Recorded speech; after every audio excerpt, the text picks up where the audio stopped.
Hello and welcome to career making classes. आज का जो हमारा लेक्चर होने वाला है वो है कार्बन एंड इट्स कंपाउंड्स। इस चैप्टर की हमने ऑलरेडी वीडियोस अपलोड कर रखी हैं, लेकिन वो है पूरी कंप्लीट इंग्लिश एक्सप्लेनेशन। अगर आपको कंप्लीट इंग्लिश एक्सप्लेनेशन वाली वीडियोस देखनी है, उसका लिंक हमने डिस्क्रिप्शन में ऑलरेडी प्रोवाइड कर दिया है। ये video purely Hindi explanation and easy explanation के साथ आपको पूरा carbon and its compounds chapter करवाएगी। जो हमारा ये जो चैप्टर है वो 3 पार्ट में कंप्लीट होने वाला है। ये पार्ट नंबर 1 है। इस चैप्टर को हमने 3 सेशंस में डिवाइड करा है। तो ये है session number 1। So let's get started, carbon and its compounds. तो carbon and its compound start करने से पहले हम पहले जान लेते हैं इसके नाम से ही। कार्बन क्या है? कार्बन एक एलिमेंट है, राइट? हमने सुना है कि कार्बन एक एलिमेंट होता है, ठीक है। लेकिन एलिमेंट्स तो बहुत सारे होते हैं। 118 एलिमेंट्स तो हमें नोन है, बाकी और भी बहुत सारे होते हैं, राइट? तो बहुत सारे एलिमेंट्स होते हैं, लेकिन कार्बन में ऐसी क्या स्पेशल बात है कि इसके लिए पूरा एक चैप्टर दे रखा हमने? पूरा एक चैप्टर सिर्फ एक एलिमेंट के लिए। ऐसी क्या खास बात है? क्या सभी एलिमेंट्स के लिए हर चैप्टर देना पॉसिबल है? नहीं, ना हमने दिया है। कार्बन के अलावा कोई और कंपाउंड के बारे में कोई चैप्टर नहीं है इस 10th क्लास में, या हम देखें साइंस में हमें स्पेशली कोई दिया नहीं है। लेकिन ऐसी क्या खास बात है कार्बन में जो पूरा का पूरा चैप्टर हमने डिवोट कर दिया इस पर? एक्चुअली कार्बन जो है वो बहुत इंटरेस्टिंग एलिमेंट होता है। अगर आप एक साइड वो 117 एलिमेंट्स और उनके बने हुए कंपाउंड्स को रखें और दूसरी साइड कार्बन और उसके कंपाउंड्स को रखें, तो अकेले कार्बन के कंपाउंड्स उनकी वेटेज ज़्यादा होगी बाकी और सारे एलिमेंट्स से। तो कार्बन इतने सारे एलिमेंट्स बनाता है। सो दैट्स वाई कार्बन बहुत स्पेशल है। और जो कार्बन के एलिमेंट्स हैं ना, वो आपस में भी बहुत डिफरेंट होते हैं। जैसे कि आप ये 2 पिक्चर्स देख सकते हैं। पहली पिक्चर जो है वो है ग्रेफाइट और दूसरी पिक्चर जो है वो है डायमंड। आप ये सोचेंगे कि दोनों में कोई सिमिलैरिटी तो है ही नहीं। ग्रेफाइट अलग चीज़ है, डायमंड अलग चीज़ है, राइट? ग्रेफाइट हम पेंसिल की लेड में रखते हैं और डायमंड रिंग में रखते हैं, है ना? तो इनमें सिमिलैरिटीज तो कुछ भी नहीं हुई, तो ये हमने फोटो क्यों प्रोवाइड कराई? एक्चुअली ये जो दोनों है ना, वो दोनों कार्बन की बनी हुई है। सही में? हाँ जी, बिल्कुल सही में। ये जो दोनों है ये दोनों कार्बन की बनी हुई है। कार्बन की बनी हुई है, इसलिए हमने इस कार्बन एंड इट्स कंपाउंड्स में ये रखी हैं दोनों पिक्चर। तो ये एक दूसरे से बहुत डिफरेंट है, राइट? लेकिन ये कार्बन के कंपाउंड्स हैं, है एक दूसरे से बहुत डिफरेंट, है ना? लेकिन कार्बन के कंपाउंड, सिमिलैरिटी क्या है कार्बन के कंपाउंड्स? तो कार्बन ऐसे ही कंपाउंड्स बनाता है जो आपस में बहुत अलग होते हैं और उनकी वैल्यू जो होती है ना, वो बहुत होती है, बहुत ज़्यादा उनकी क्या होती है, वैल्यू होती है हमारे पास। सो दैट्स वाई कार्बन और उसके कंपाउंड्स हमारे लिए बहुत इम्पॉर्टेंट है। तो इसलिए ये ज़रूरी है हमें पढ़ना, ठीक है? तो आई होप आपको समझ आ गया कि कार्बन एंड इट्स कंपाउंड्स के बारे में ही हमने चैप्टर क्यों दिया है। अब दूसरी चीज़, क्या कंपाउंड्स? अब कार्बन कंपाउंड्स कैसे बनाता है? एक कार्बन दूसरे कार्बन से जब जुड़ता है तो कंपाउंड्स का फॉर्मेशन करता है। हाँ जी, बिल्कुल सिंपल, राइट? पर वो जुड़ता कैसा है? वो 2 कार्बन्स जो हैं वो आपस में कनेक्ट कैसे होते हैं? तो वो बॉन्ड्स बनाते हैं, राइट? उनमें बॉन्डिंग होती है, राइट? तो क्या कार्बन की अलग टाइप की बॉन्डिंग है? क्योंकि कार्बन दूसरे एलिमेंट से हमने देखा बहुत अलग है, तो क्या उसकी बॉन्डिंग भी अलग है? तो चलिए अब वही देखते हैं, types of bondings.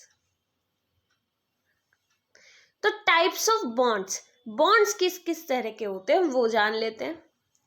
Bonds 2 type के होते हैं। पहला है आयोनिक बॉन्ड्स एंड दूसरा है कोवलेंट बॉन्ड्स। अब आयोनिक बॉन्ड्स और कोवलेंट बॉन्ड्स नाम बड़े बड़े हैं, मतलब बहुत सिंपल है। हम एक एग्जाम्पल से डिसाइड करते हैं। जैसे पहले एग्जाम्पल से पहले एक चीज़ समझ लेते हैं। आयोनिक बॉन्ड्स जो होंगे वो मेटल और नॉन मेटल के बीच में होंगे, ठीक है। और जो कोवलेंट बॉन्ड्स होंगे वो नॉन मेटल और नॉन मेटल के बीच में होंगे।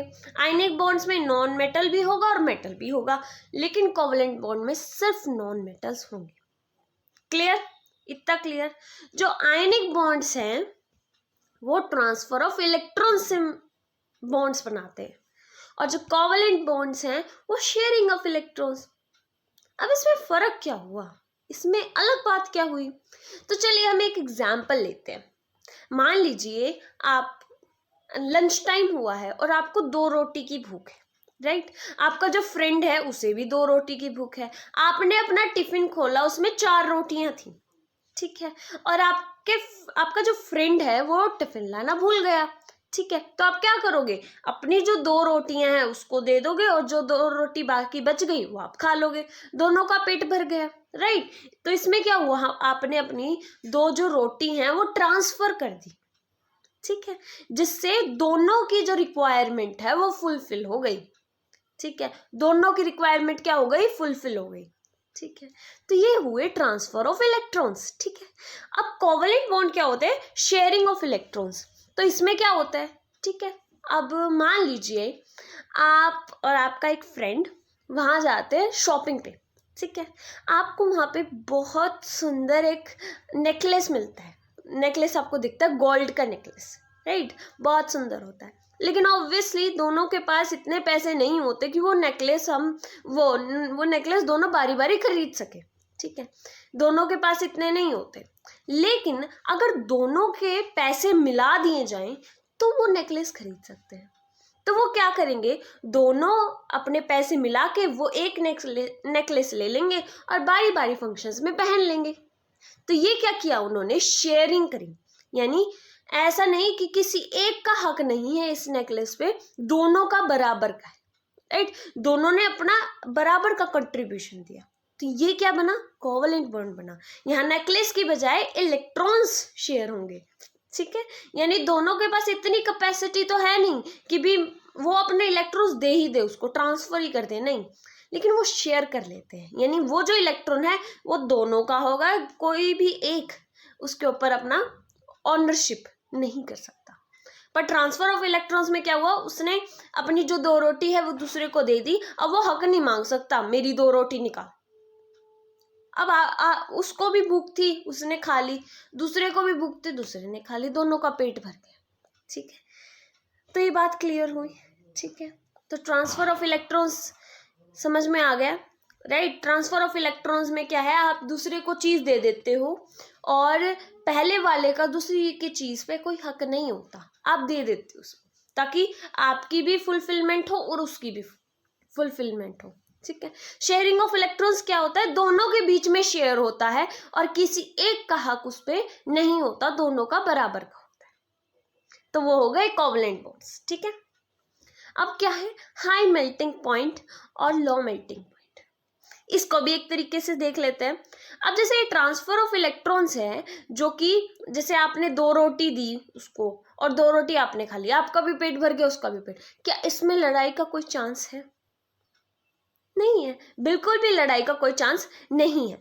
अगर दूसरा केस ले तो हम वही वाला नेकलेस वाला, एक ऐसा टाइम आया जो दोनों के लिए सेम फंक्शन था, दोनों को सेम नेकलेस पहनना था, तो उसमें लड़ाई का चांस हो सकता है ना, कि मैं पहनूंगा, मेरा इंपॉर्टेंट फंक्शन, मैं पहनूंगा, मेरा इंपॉर्टेंट फंक्शन, राइट? तो इसमें क्या है? डिस्प्यूट, यानी लड़ाई होने के चांसेस ज्यादा है। तो यानी उनका जो बॉन्ड है क्या है? उनका बॉन्ड वीक है, राइट? और जो वो चपाती वाला एग्जाम्पल दिया था, रोटी वाला एग्जाम्पल दिया था, उसमें क्या है? उनका जो बॉन्ड है वो स्ट्रॉन्ग है, ठीक है। तो ट्रांसफर ऑफ इलेक्ट्रॉन्स में जो बॉन्डिंग है वो स्ट्रॉन्ग होती है, और शेयरिंग ऑफ इलेक्ट्रॉन्स में जो बॉन्डिंग है वो वीक होती है। क्लियर? ठीक है। और जो ट्रांसफर ऑफ इलेक्ट्रॉन्स है मतलब आयनिक बॉन्ड्स, ठीक है। आयनिक बॉन्ड्स में क्या होगा? आयनिक बॉन्ड्स जो होते हैं उनकी हाई मेल्टिंग पॉइंट होती है, यानी बॉन्ड्स उनका अगर स्ट्रॉन्ग है तो उनको तोड़ने के लिए बहुत ज्यादा टेम्परेचर चाहिए, राइट? उनको मेल्ट करने के लिए बहुत ज्यादा टेम्परेचर चाहिए। और अगर कोवलेंट बॉन्ड, उनका बॉन्ड पहले ही वीक है, तो उनके लिए बहुत लो टेम्परेचर पे भी वो मेल्ट हो जाएंगे, ठीक है। I hope this is clear, right? अगला पॉइंट देख लेते हैं, good conductors of electricity. Good conductors of electricity, इस पॉइंट में हमें क्या बोलते हैं कि जो अब एक बात ध्यान रखना है, जो इलेक्ट्रॉन्स ट्रांसफर होते हैं, एक जगह से दूसरी जगह इलेक्ट्रॉन्स जा रहा है, तो उससे हम क्या सिग्निफाई करते हैं कि करंट अपोजिट डायरेक्शन में ट्रेवल कर रहा है। और ऐसा कोई सब्सटेंस जो करंट को अलाउ करे, इलेक्ट्रॉन्स को अलाउ करे ट्रांसफर होने के लिए, उसको क्या कहते हैं, कंडक्टर्स कहते हैं। तो आयनिक बॉन्ड्स जो होते हैं गुड कंडक्टर्स ऑफ इलेक्ट्रिसिटी होते हैं, और कोवलेंट बॉन्ड्स जो होते हैं वो पुअर कंडक्टर ऑफ इलेक्ट्रिसिटी होते हैं। ठीक है, तो आयनिक बॉन्ड्स, कोवलेंट बॉन्ड्स हमने पढ़ लिया अच्छे से, राइट। पर इसमें कार्बन तो आया ही नहीं कहीं, राइट, कार्बन तो आया ही नहीं। Chapter carbon and its compounds है, पर हम पढ़ क्या रहे हैं, अरे मैं बताती हूँ। कोवलेंट बॉन्ड्स जो है वो कार्बन्स बनाते हैं, ठीक है, कार्बन्स जो है कोवलेंट बॉन्ड्स बनाएंगे, ठीक है। तो कोवलेंट बॉन्ड्स कार्बन्स बनाएंगे, तो इस चैप्टर में हम कोवलेंट बॉन्ड्स के बारे में ही पढ़ेंगे, तो टेंशन लेने की बात नहीं है। इस चैप्टर में आयनिक बॉन्ड्स के बारे में बस इतना ही पढ़ना है, इतना ही क्लियर कर लीजिए, बहुत, ठीक है। तो इस चैप्टर में आयनिक बॉन्ड्स के बारे में इतना ही, अब पढ़ेंगे हम कोवलेंट बॉन्ड्स और कार्बन और उसके कंपाउंड्स के बारे में। ओके, तो हमारा जो नेक्स्ट टॉपिक है वो है इलेक्ट्रॉन डॉट स्ट्रक्चर। एक बात बताऊं जरा कि जो इलेक्ट्रॉन डॉट स्ट्रक्चर है वो इस चैप्टर का सबसे इम्पोर्टेंट टॉपिक्स में से एक है, राइट। एग्जामिनर का तो बहुत फेवरेट टॉपिक है ये, इस टॉपिक में से क्वेश्चन आता ही आता है।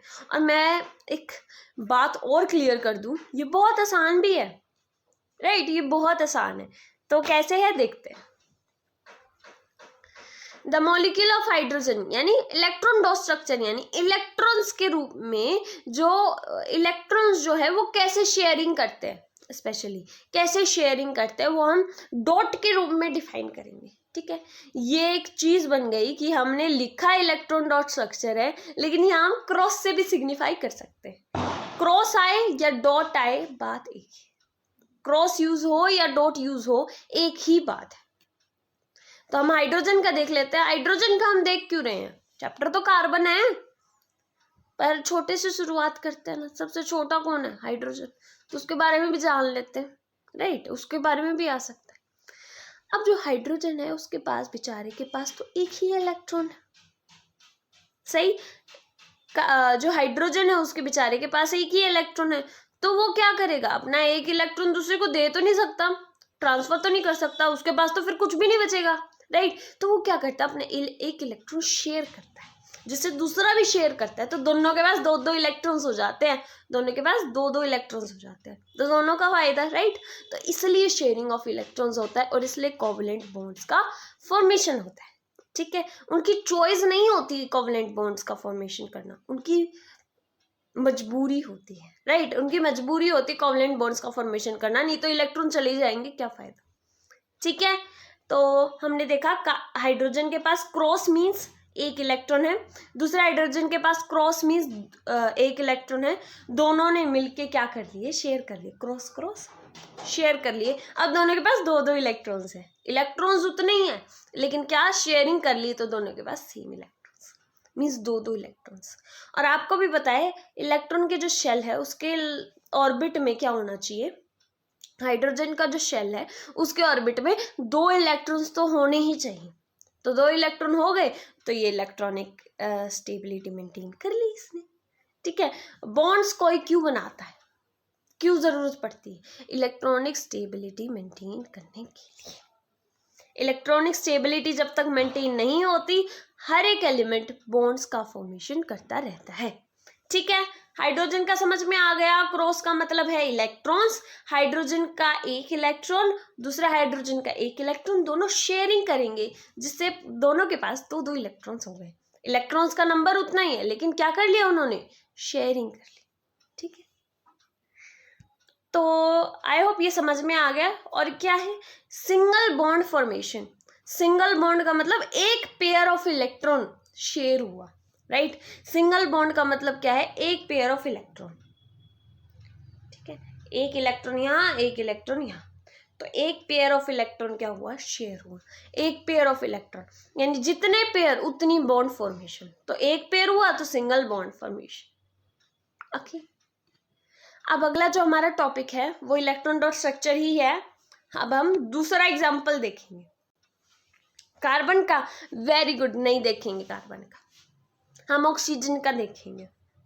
कार्बन का ना आपको होमवर्क में मिलेगा और जिसका आंसर जो है वो आपको टेलीग्राम पे हमारे मिल जाएगा। तो डिस्क्रिप्शन में टेलीग्राम का भी लिंक है, वहाँ पे आपको और भी क्वेश्चंस हम प्रोवाइड करवा देंगे। सो हमारा जो टॉपिक है the molecule of oxygen, the molecule of oxygen. तो उस मॉलिक्यूल ऑफ ऑक्सीजन क्या है, ऑक्सीजन के जो लास्ट शेल है उसमें कितने इलेक्ट्रॉन्स होते हैं, 6 इलेक्ट्रॉन्स होते हैं, राइट।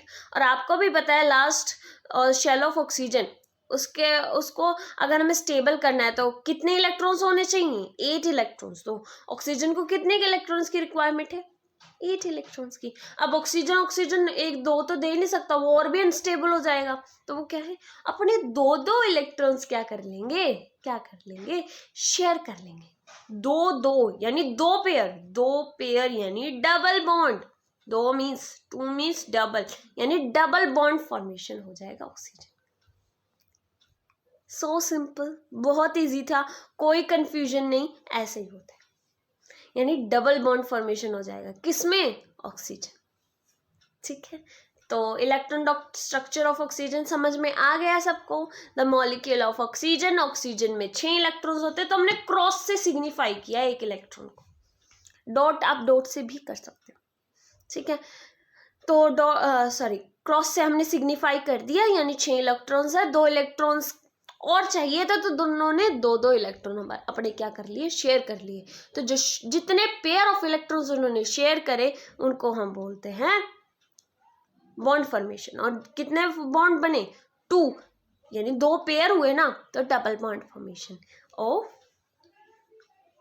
जितनी बॉन्ड्स उतनी ही लाइंस हम कर दें, ठीक है। हाइड्रोजन का क्या था, H, सिंगल H, ठीक है। Oxygen O, double.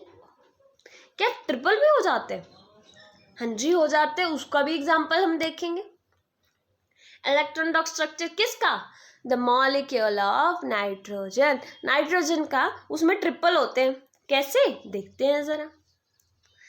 अब जो नाइट्रोजन है उसके लास्ट शेल में कितने इलेक्ट्रॉन्स होते हैं, 5 इलेक्ट्रॉन्स होते हैं। और इलेक्ट्रॉनिक स्टेबिलिटी लाने के लिए कितने इलेक्ट्रॉन चाहिए, 8 इलेक्ट्रॉन चाहिए।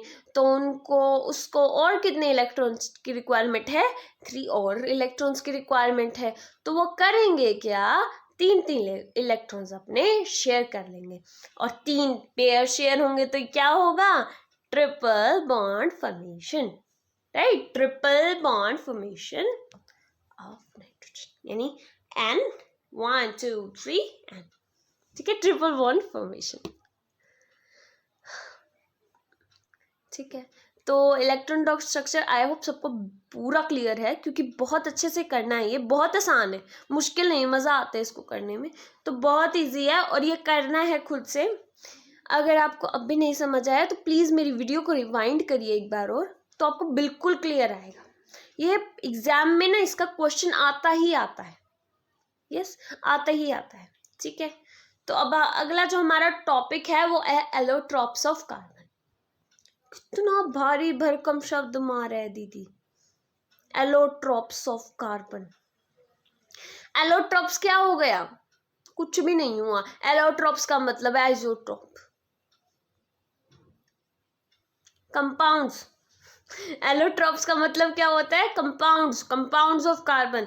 अब देखो हमें खुद पता है, अब कहते हैं, अब कहोगे कि भी कंपाउंड्स ही लिखना तो सिंपल कंपाउंड्स लिख देते, कंपाउंड्स ऑफ कार्बन। एलोट्रॉप्स इतना भारी शब्द मारने की जरूरत क्या थी, सही बात नहीं, सही बात है, लेकिन सिंपल वर्ड हम लिखे क्यों, जब हमारा एलिमेंट ही सिंपल नहीं है, हमारा कंपाउंड खुद इतना स्पेशल है, तो हम सिंपल वर्ड क्यों रखें, राइट। उसके लिए उसने कहा मुझे एक स्पेशल नाम चाहिए, तो हमने एक स्पेशल नाम दे दिया कार्बन के कंपाउंड्स का, जिसका नाम है एलोट्रॉप्स, ठीक है। तो एलोट्रॉप्स कुछ नहीं है, कार्बन के कंपाउंड्स ही है, राइट। कार्बन के कंपाउंड्स है, उनको क्या हम कहेंगे, एलोट्रॉप्स, ठीक है। The structure of diamond, diamond का स्ट्रक्चर देखेंगे क्योंकि डायमंड का और ग्रेफाइट का हमने पहले फोटोज तो देख ली, ठीक है। तो अब हम इसके बारे में थोड़ा स्टडी करते हैं। ये डायमंड और ये रहा हमारा ग्रेफाइट। अब जो डायमंड का स्ट्रक्चर है ना, वो आप ध्यान से देखना कैसा है कि हर एक जो कार्बन है, अच्छा ये जो बॉल्स बनी हुई है ना, ये बॉल्स कुछ नहीं बस कार्बन है, ठीक है। कार्बन्स को हमने बॉल्स के रूप में प्रेजेंट कर रखा है, ठीक है। जो ये बॉल्स है, एक बॉल कितने कार्बन से जुड़ी हुई है? 4 कार्बन से, यानी एक कार्बन 4 कार्बन से जुड़ा हुआ है, कम से कम 4, सॉरी ज्यादा से ज्यादा कितने कार्बन से जुड़ा हुआ? 4 से, राइट। 4 कार्बन से जुड़ा हुआ है, राइट। और कार्बन कितना बॉन्ड बना सकता है? कितने बॉन्ड बना सकता है? 4 ही बना सकता है। तो एक कार्बन 4 कार्बन से ही जुड़ा हुआ है, ठीक है।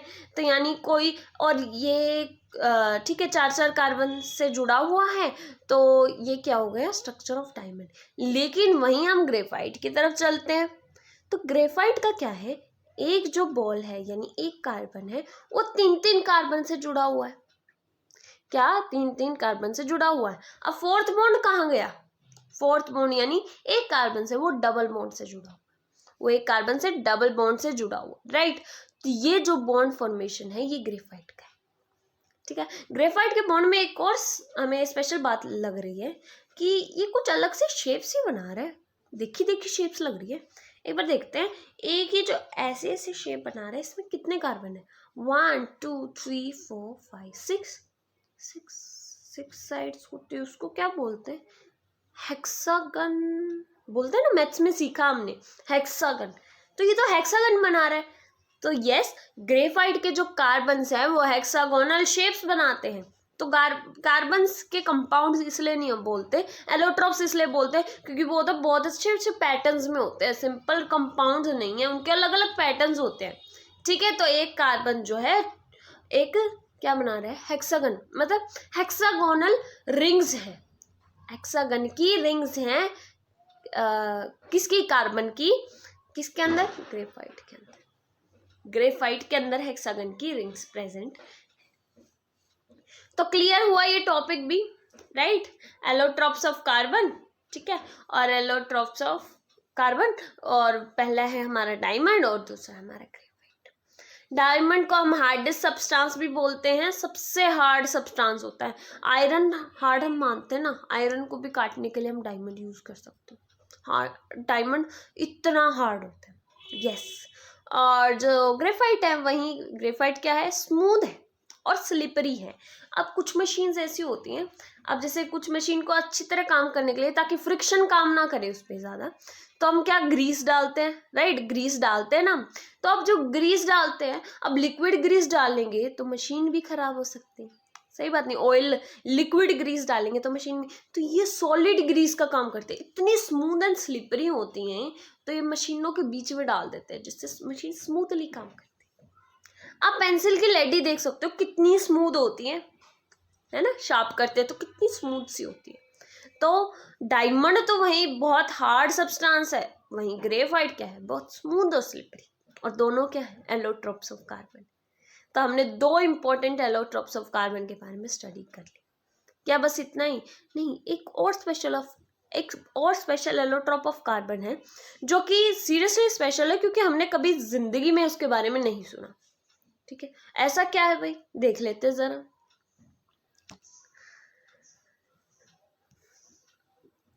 ये है, ओ माय गॉड, दिखने में कैसा लग रहा है? फुटबॉल जैसा लग रहा है। So yes, it has a football shape, right. Football जैसा लग रहा है ना, तो फुटबॉल शेप है इसकी। और ये क्या है? कार्बन 60 है। The structure of carbon 60 buckminsterfullerene. Oh my god, ये भी भारी भरकम नाम। तो इसके बारे में ज्यादा पढ़ने की जरूरत नहीं है हमें, बस हमें इतना पता होना चाहिए कि बकमिंस्टर नाम कहाँ से है। एक यूएस आर्किटेक्ट थे बकमिंस्टर फुलर। कौन थे? यूएस आर्किटेक्ट थे बकमिंस्टर फुलर। उन्होंने एक शेप डिजाइन करी कार्बन कंपाउंड की, जिसका उन्होंने अपने नाम से नाम रखा बकमिंस्टर फुलरेंस। क्या? Buckminsterfullerene. It is designed by US architect Buckminster Fuller, जिनके नाम पे इस कंपाउंड का नाम पड़ा बकमिंस्टर फुलर। तो एलोट्रोप्स ऑफ कार्बन में बस इतना ही, ठीक है। सो इस वीडियो के लिए भी बस इतना ही, इस वीडियो के लिए हम इतना ही रखते हैं। नेक्स्ट वीडियो में हम क्या देखेंगे, versatile nature of carbon, carbon के अलग अलग नेचर, कार्बन के कंपाउंड्स कितने टाइप के होते हैं, सैचुरेटेड अनसैचुरेटेड, ये सब चीज़ें हम नेक्स्ट लेक्चर में डिस्कस करेंगे। और जो ये चैप्टर है हमारा 3 लेक्चर्स में हमारा कंप्लीट हो जाएगा। सो पैनिक होने की ज़रूरत नहीं है, बहुत आसान चैप्टर है और बहुत इंपॉर्टेंट भी है, क्योंकि आगे हायर क्लासेस में हमारा क्या होगा, पूरी के पूरे सब्जेक्ट इस पे बेस्ड है, जैसे कि ऑर्गेनिक केमिस्ट्री, राइट। तो कार्बन बहुत इंटरेस्टिंग है, राइट, कार्बन बहुत इंटरेस्टिंग भी है और कार्बन बहुत इंपॉर्टेंट रोल भी हमारी लाइफ में प्ले करता है, राइट। हमारी जो स्किन है, ठीक है, ये ना कार्बन की बनी हुई है। रियली जो कार्बन डायमंड, ग्रेफाइट, कोल और यहाँ तक कि अल्कोहल को बनाता है, वो वही कार्बन हमारी स्किन को भी बनाता है। तो कितना स्पेशल है वो कार्बन, आप सोच के देखो कितना स्पेशल है, बहुत चीज़ें बना रहा है। तो कार्बन बहुत इंटरेस्टिंग है। तो इतना तो रखेंगे नहीं कार्बन के बारे में, आगे भी और लेक्चर्स आएंगे, तो आप स्टे ट्यून्ड रहना, तो आप ट्यून्ड रहना और वेट करना हमारे लेक्चर्स का। एंड आई होप ये लेक्चर देखने के बाद आप प्रैक्टिस ज़रूर करेंगे, राइट। आप प्रैक्टिस करना और एनसीईआरटी रीड करना, इसके बारे में आपको और टॉपिक्स और अच्छे से डीपली क्लियर होंगे। So that's it for this lecture. Stay tuned, stay blessed. Thank you so much.